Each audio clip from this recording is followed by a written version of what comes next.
Guys, welcome back to my channel Shashvik diaries. मैं हूँ शालू। तो कैसे हो आप सब? आई होप कि आप सब अच्छे होंगे, अपने अपने घरों में होंगे, हेल्दी होंगे और अच्छे से रह रहे होंगे। तो आज है 8 ऑफ अप्रैल और शाम का टाइम है, 8 बज चुके हैं और मैं किचन में हूँ।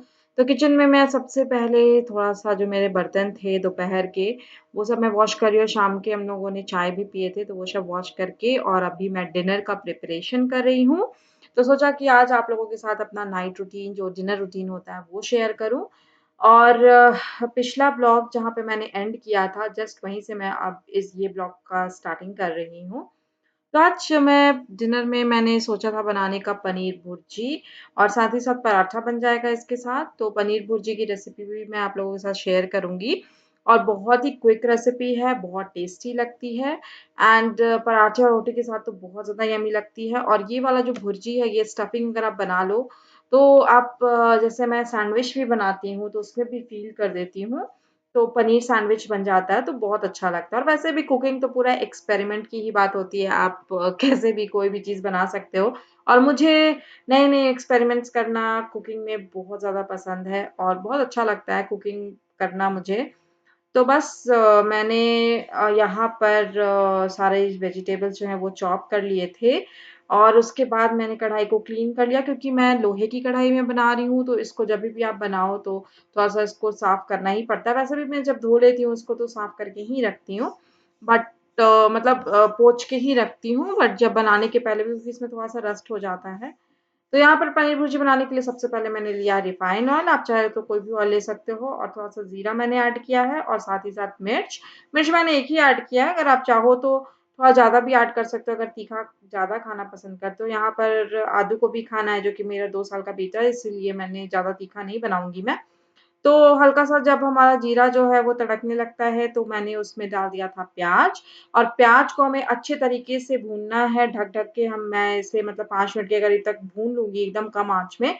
और उसके बाद जब वो भून जाएगा तो मैंने यहाँ पर शिमला मिर्च ऐड किया है और ये सब मैंने बहुत ही बारीकली काट लिया था। और शिमला मिर्च को भी हम ढक-ढक कर भून लेंगे और जब हमारा शिमला मिर्च और प्याज़ जब भून जाएगा अच्छे से, तो मैंने यहाँ पर अदरक-लहसुन का पेस्ट ऐड कर दिया है। अदरक-लहसुन को भी हम अच्छे से मिला लेंगे, इसमें थोड़ा-सा भून लेंगे ताकि उसका फ्लेवर जो है वो अच्छे से आ जाए, और उसके बाद हम इसमें सूखे मसाले ऐड करेंगे। तो सूखे मसाले में मैं यहाँ पर हल्दी थोड़ा-सा ऐड कर दिया है मैंने, और साथ ही साथ जीरा पाउडर, थोड़ा-सा मैंने यहाँ पर किचन किंग ऐड किया और साथ ही साथ मैंने यहाँ पर काली मिर्च का पाउडर ऐड कर दिया। इसके अलावा मैं यहाँ पर कोई भी मसाले नहीं यूज़ कर रही हूँ। मसाले को भी फ्राई कर लीजिएगा अच्छे से और उसके बाद टोमेटोज़ ऐड कर दीजिएगा। तो यहाँ पर मैं बता दूँ कि मैंने 2 प्याज़, 2 टमाटर और 2 शिमला मिर्च लिए थे।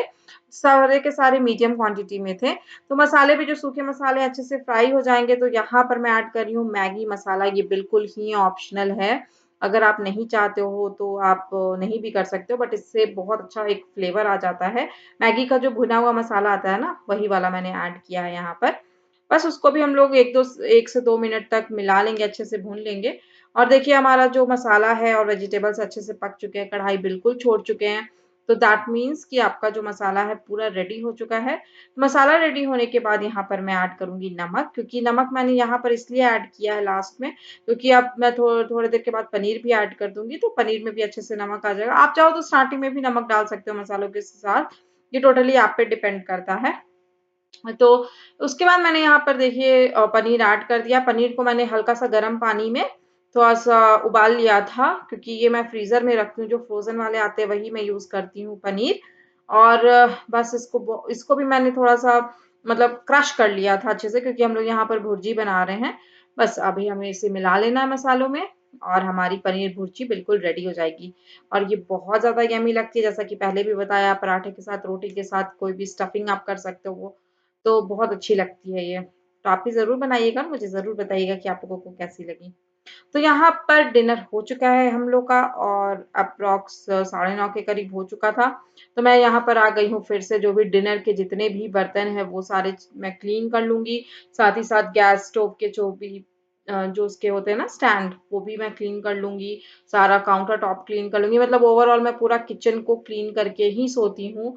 और मुझे पता है कि सुबह अभी तो मेड नहीं आएगी, अगर मेड आती भी है तभी भी मेरा ये डेली रूटीन रहता है, बस मैं बर्तन रख देती हूँ बाकी के सारे काम तो मैं करके ही सोती हूँ, बट अभी जो लॉकडाउन का पीरियड है, मेड नहीं आ रही है, तो एक्स्ट्रा कुछ काम हो जाते हैं, तो बर्तन वगैरह मैं रात ही में कर देती हूँ, ताकि सुबह-सुबह मुझे बहुत अच्छा लगे किचन में आऊँ तो। क्योंकि हम लोग का मैक्सिमम टाइम तो किचन में ही बीत रहा है अभी, आप लोग का भी बीत रहा होगा। तो इस वजह से मैं सोचती हूँ कि सुबह-सुबह जब अच्छा-सा क्लीन किचन मिलेगा तो बहुत ही ज़्यादा अच्छा लगता है। तो यहाँ पर देखिए मैं थोड़ा-सा दीवार वगैरह भी थोड़ा-सा क्लीन कर ले रही हूँ, और साथ ही साथ गैस स्टोव क्लीन हो चुका है, और मैं ना उसको सुखाने के लिए, जो उसके स्टैंड्स होते हैं उसको सुखाने के लिए भी रख देती हूँ, और सुबह में ही आके सुबह-सुबह उसको लगा लूँगी और चाय फिर पीऊँगी। और उसके बाद अब मैं बेसिन भी क्लीन कर लेती हूँ। बेसिन क्लीन करने के लिए यहाँ पर मैंने लाइज़ॉल का जो आता है ना किचन वाला स्प्रे, वो मैं यूज़ करती हूँ। उसी से मैं काउंटर टॉप भी क्लीन कर लेती हूँ। तो उससे बहुत अच्छे से क्लीन हो जाता है। ब्रश मैं उसके लिए अलग रखी हुई हूँ बेसिन के लिए। क्योंकि फिर वो ना जो जूना वाला जो ब्रश होता है, मतलब जो होता है ना स्क्रबर, उससे मुझे करने में अच्छा नहीं लगता है। तो इस वज़ह से मैं यहाँ पर उस ब्रश एक अलग सा रख ली हूँ मैं बेसिन के लिए। तो बस इसको भी क्लीन कर लेती हूँ, एंड बस मेरा यहाँ वाला जो किचन का काम होता है वो कंप्लीट हो जाता है, और बहुत ही सुकून लगता है। सच पूछो, जो लोग ये सब काम करते हैं उन्हें ही पता होगा कि अगर आपका किचन क्लीन रहता है तो कितनी अच्छी फीलिंग आती है। वैसे आशु भी अभी मेरी बहुत हेल्प कर देते हैं, जैसे कि अभी वो इस टाइम पे आदू को देख रहे होते हैं डिनर करने के बाद, अभी मैं ये सब काम कर पाती हूँ, अदरवाइज़ अकेले तो पॉसिबल है ही नहीं, क्योंकि अभी छोटा बच्चा है, 2 साल का है, तो उसको भी देखना उतना ही ज़रूरी है। ये है कि वो उनके साथ बहुत अच्छे से रह लेता है। और किचन क्लीन करने के बाद मैं यहाँ पर आ गई हूँ ड्राइंग रूम में, और आज मेरा मतलब ये हमेशा का नहीं रहता है, but most of the time lockdown जब से स्टार्ट हुआ है तो मैं कोशिश करती हूँ कि झाड़ू पोछा पूरे घर में करके ही सोऊं, क्योंकि फिर सुबह सुबह नहीं हो पाता है। अगर लेट उठ गए हम लोग तो फिर बहुत ज्यादा टाइम लग जाता है। मुझे 1 घंटा पूरा पक्का लगता है झाड़ू और पोछा करने में घर में। तो इसी वजह से मैं सोचती हूँ कि पूरा क्लीन कर लूँ, और पता नहीं कहाँ से इतना गंदा हो जाता है घर डेली का डेली। और मतलब उतनी खिड़कियाँ भी नहीं खुलती हैं आदू की वजह से, क्योंकि वो सारा सामान मेरा खिड़की से बाहर फेंक देता है।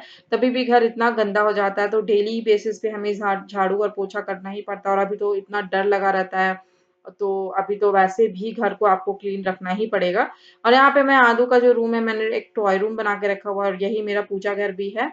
पूजा का जो मंदिर है मैंने इसी रूम में रखा है, तो इसको भी मैं रात में क्लीन कर लेती हूँ। और सब सुबह मेरा सबसे पहला काम होता है कि मैं यहीं पर आकर फिर उसका जो भी मैट वगैरह है वो बिछा देती हूँ, और बाकी खेलने की भी जो जो भी उसकी चीजें हैं वो सब रख देती हूँ, ताकि वो सुबह सुबह उठ के फ्रेश होके अपना दूध वगैरह पीकर यहाँ पर आकर अपना टाइम स्पेंड करता है। आपने मेरे वीडियोस में भी देखा होगा, पिछले वीडियोस में भी आप लोगों ने देखा होगा कि इस रूम में वो काफी टाइम स्पेंड करता है, इसी वजह से। और उसके बाद झाड़ू मेरा सारा मतलब सारे रूम्स में मैंने कर ही दिया था, तो पोछा भी मैं लगा रही हूँ। अभी तो मैं स्टैंड वाला ही पोछा करती हूँ, क्योंकि मुझे थोड़ा-सा बैक में प्रॉब्लम है, दैट्स व्हाई मैं नहीं कर पाती हूँ वो बैठकर पोछा। लेकिन हालाँकि वो बहुत अच्छा होता है बैठकर करना, बट नहीं हो पाता है, तो मैं अभी स्टैंड वाला, और लकीली मैंने ये मँगा लिया था, उस टाइम लॉकडाउन वगैरह नहीं था, फिर भी मैंने मँगा लिया था ये, और आज देखिए कितना काम आ रहा है ये मेरे। तो सच में कोई-कोई चीज़ ना वक़्त पे काम आ जाती है। तो बस यहाँ पर मैं वही कर रही हूँ, क्लीन कर लूँगी, ताकि आदू को सुबह-सुबह अच्छा लगे। और कभी-कभी मैं सुबह में भी क्लीन कर लेती हूँ आकर यहाँ पे एक बार और, बट जनरली अच्छे से साफ रहता है, तो बस चीज़ें आपको सही जगह पे रखनी होती हैं, बाकी सारे काम हो जाते हैं आपके उसी तरीके से।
और यहाँ पर घर की सारी सफाई होने के बाद मैं फिर से किचन में आ गई हूँ, और नेक्स्ट डे की मैं तैयारी कर लेती हूँ रात ही को, जैसा कि मैंने पिछले वीडियोस में भी आप लोगों को बताया है तो कल मैं बनाऊँगी छोले, तो उसके लिए मैंने छोले को भिगो कर रख दिए हैं और सुबह-सुबह हम लोग जैसा बादाम खाते हैं, तो बादाम को भी मैं भिगो कर रख दूँगी और यहाँ पर आदू सो चुका था, तो आशु भी आ गए हैं यहाँ पर देखने के लिए किचन में मैं क्या कर रही हूँ और वो भी कुछ-कुछ कर रहे हैं, तो दूध वो देख रहे हैं, तो दूध को अब अभी हम लोग क्या करेंगे कि छोटे वाले पतीले में मैं रख दूँगी। वो वैसे ही फ्रिज में रख रहे थे, तो मैंने बोला कि नहीं उसको ट्रांसफ़र कर दो, इसको भी मैं धोकर रख ही दूँगी और फ्रिज में फिर वो ज़्यादा स्पेस भी नहीं लेगा, तो वो ट्रांसफ़र कर लेंगे। तो हम लोग का रोज़ का रहता है कि मैं रात में ही सारा प्रिपरेशन करके और तब सोती हूँ ताकि सुबह में मुझे उतना टेंशन नहीं रहे कि क्या बनाना है, फटाफट से उठो और काम करो क्योंकि ऑलरेडी सुबह में बहुत ज़्यादा काम होता है।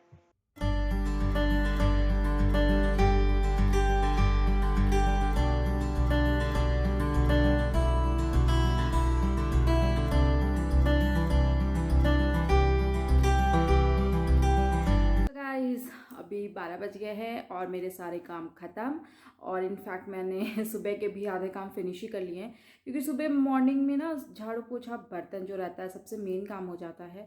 बट अगर आप रात को करके सो तो एक तो आप अच्छे से रिलैक्स होकर सोते भी हो, सुबह भी उठते हो तो बहुत अच्छा लगता है क्लीन घर देखकर।